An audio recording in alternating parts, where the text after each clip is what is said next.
ஏதோ காத்துல அப்படியே வருது, நீங்க நியூஸ் அப்படியே போட்டு போயிட்டே இருக்கீங்க. ஏன்னா மக்களுக்கு அவர் என்ன செஞ்சார், மக்களுக்கு நீங்கள் சொல்லும். அந்த மாதிரி என் தந்தை தாய் ஸ்தானத்தில் இந்த மக்களை வச்சு நானும் ஒரு இளைஞனா உங்க முன்னாடி கேட்கிறேன், இந்த ஒரு வாய்ப்பை எனக்கு நீங்க கொடுங்க. நிச்சயம் நான் நிரூபிச்சு காமிக்கிறேன் என்னன்ட்டு. 2 முறை நீங்க காங்கிரஸ் வேட்பாளர் வாக்குகளை கொடுத்தீங்க. 10 வருஷம் அண்ணனை எம்பியா உட்கார வச்சு நீங்க அழகு பார்த்தீங்க. ஆனா பல்வேறுக்கு அண்ணனோட முகம் கூட இங்க தெரியாது, அவர் யார் பேரு கூட நான் யாருக்குமே தெரியாது.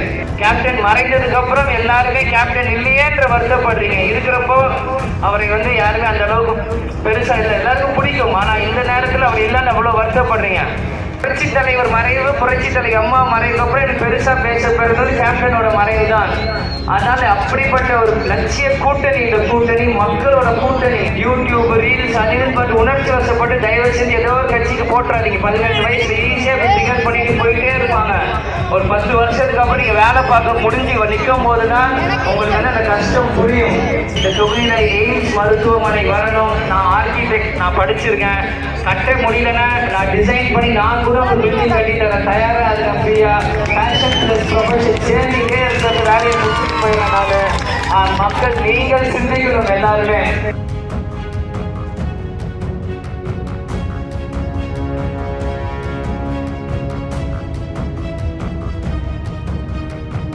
இளைஞர்கள் எத்தனையோ பேர் இன்னைக்கு வாய்ப்பு தேடி சுத்திட்டு இருப்பாங்க.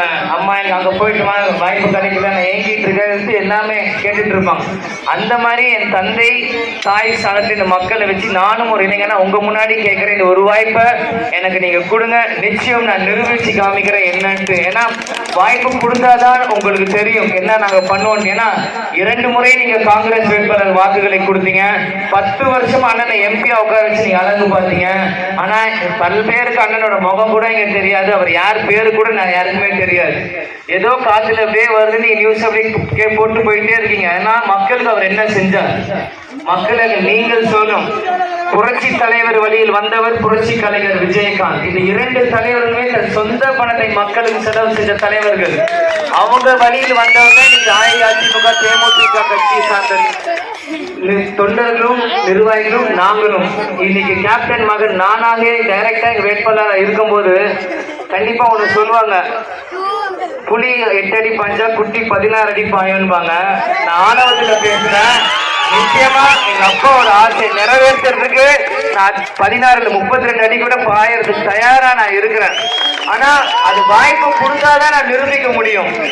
அந்த வாய்ப்பை நீங்க கொடுத்தாதான் என்னால் நிரூபிக்க முடியும். நீங்க கை தட்டலாம், கூட்டம் சேரலாம், விசில் அடிக்கலாம், என்னை கேள்வி கேட்கலாம். ஆனா சில இடத்துல சில அங்கீகாரத்தில் அங்க உட்கார வச்சாதான் மக்களாக நீங்களும் தேர்வு செய்ய முடியும். ஒரு முறை ஒரு வாய்ப்பு கொடுங்க. கேப்டன் மறைந்ததுக்கு அப்புறம் எல்லாருமே கேப்டன் இல்லையேன்ற வருத்தப்படுறீங்க. இருக்கிறப்போ அவரை யாருமே அந்த அளவுக்கு பெருசா இல்லை, எல்லாருக்கும் பிடிக்கும். ஆனா இந்த நேரத்தில் அவர் இல்லைன்னு அவ்வளவு வருத்தப்படுறீங்க. அவர் இல்ல, கேப்டன் புதைக்கப்படல, கோடிக்கணக்கான மக்கள் மனசில் விதைக்கப்பட்டிருக்கிறார் இன்னைக்கு. அதனால் நீங்கள் சிந்திக்கணும். புரட்சி தலைவருக்கு அப்புறம் இன்னைக்கு புரட்சி தலைவர் மறைவு, புரட்சி தலைவர் அம்மா மறைவுக்கு அப்புறம் எனக்கு பெருசா பேசப்படுறது கேப்டனோட மறைவு தான். அதனால அப்படிப்பட்ட ஒரு லட்சிய கூட்டணி, இந்த கூட்டணி மக்களோட கூட்டணி. நீங்கள் சிந்திக்கணும். இந்த தேர்தலில் ஃபர்ஸ்ட் டைம் ஓட்டர்ஸ், யங்ஸ்டர்ஸ்க்கும் நான் சொல்லிக்கிறேன், இளைஞர்களுக்குமே யூடியூப் ரீல்ஸ் அதில் பட்டு உணர்ச்சி வசப்பட்டு தயவு செஞ்சு ஏதோ கட்சிக்கு போட்டுறாதீங்க. 18 வயசுல ஈஸியா டிக்கெட் பண்ணிட்டு போயிட்டே இருப்பாங்க. ஒரு 10 வருஷத்துக்கு அப்புறம் நீங்க வேலை பார்க்க முடிஞ்சு நிற்கும் போதுதான் உங்களுக்கு அந்த கஷ்டம் புரியும். அதுக்கு ஒரு பிரதரா உங்களுக்கு அட்வைஸ் பண்றேன். இன்னைக்கு எல்லார் கையிலுமே போன் இருக்கு, எல்லாமே நீங்க பாக்குறீங்க, எக்ஸ்போஷர் நிறைய இருக்கு. சிந்திச்சு செயல்படுங்க. இன்னைக்கு 18 வயசுல இருக்க ஒரு இளைஞனுமே இந்த நாட்டை தலையெழுத்து மாட்டிக்கிற ஒரு சக்தி இருக்கிற இளைஞர் நீங்களும் சிந்திக்கணும் இந்த நேரத்தில். அதனால அவங்க சொல்றாங்க, இவங்க சொல்ல யாரும் சொல்ல, உங்களுக்கு ஃபர்ஸ்டா நீங்க சாப்பிடுறீங்க, உங்களுக்கு யாரும் ஒரு மாற்றம் கொடுப்பாங்க, ஒரு சேஞ்ச் இருக்குன்னு நீங்க நினைங்க. அந்த மாதிரி இன்னைக்கு நான் ஒரு பிரதரா நிக்கிறேன். உரிமையோடு இந்த மக்களை கேட்பேன். நீங்க முரசுக்கு கொடுங்க, ஒரு வாய்ப்பை கொடுங்க, நான் நிரூபிச்சு காமிக்கிறேன். அதனால இதே தொகுதியில தங்கி இங்கே உங்களுக்கு சேவை செய்ய நான் தயாரா இருக்கிறேன். உங்க எல்லாருக்குமே தெரியும், மதுரையில் வீடு இருக்கு, அருப்புக்கோட்டை இடம் இருக்கு, இங்கே தங்கி நான் செய்ய தயாரா இருக்கேன். எங்க அம்மாட்ட நான் சொல்லிட்டு தான் வந்தேன், சென்றுவா வென்றுவா, நாங்க எந்த தடையும் எனக்கு போடல. ஆனால் மீண்டும் சொல்றேன், இந்த தொகுதியில எய்ம்ஸ் மருத்துவமனை வரணும். நான் ஆர்கிடெக்ட், நான் படிச்சிருக்கேன். கட்ட முடியலன்னா நான் டிசைன் பண்ணி நான் கூட ஒரு பில்டிங் கட்டி தர தயாரா இருக்கேன். ஃப்ரீயா பேஷன் பிளஸ் ப்ரொஃபஷன் சேர்ந்துட்டே இருக்கிறது வேலையை முடிச்சுட்டு போயிடறேன். மக்கள் நீங்கள் சிந்திக்கணும் எல்லாருமே. அதனால சீக்கிரமாக அனைத்து அடிப்படை வசதியிலிருந்து உங்கள் பிரச்சனை என் பிரச்சனை போல் உங்கள் குரல் என் குரலாக கண்டிப்பாக பாராளுமன்றத்தை ஒலிக்கும் இந்த நேரத்தில் நான் சொல்லிக்கிறேன்.